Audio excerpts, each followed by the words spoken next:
সহ ছাত্র জনতা সর্বস্তরের মানুষের অধিকার প্রতিষ্ঠিত হবে।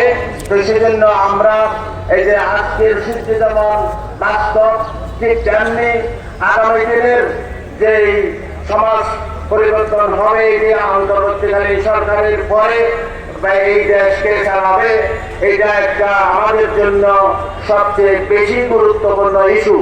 এখানে যদি আমরা আমাদের রাষ্ট্র পরিচালনার প্রতিনিধি ঠিক করতে যদি ভুল করি, তাহলে আবার আমরা সারা জীবনের জন্য অধীন এবং অপরের পরাধীন হয়ে আমরা থাকতে হবে এবং আমাদের এখানে আর বাসের মতো পরিবেশ থাকবে না।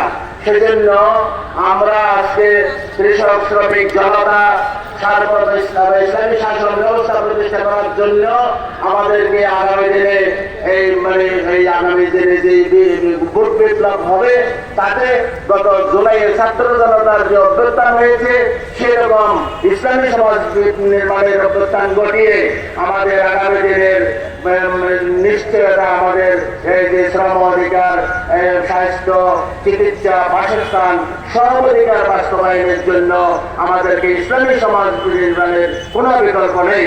সুতরাং আমরা সবাই আল্লাহ রাব্বুল আলামিনের যে আওয়াজ ডাক, আমরা আমাদের জান এবং মাল নিয়ে আল্লাহর দ্বীন প্রতিষ্ঠা করার জন্য আমরা এখন থেকে ঝাঁপিয়ে পড়বো ইনশাআল্লাহ। আপনারা সবাই রাজি আছেন? ইনশাআল্লাহ। সবাইকে ধন্যবাদ। আসসালামু আলাইকুম ওয়া রাহমাতুল্লাহ। সংগ্রামী সমাবেশ, আজকের এই সমাবেশের প্রধান আকর্ষণ সমাবেশের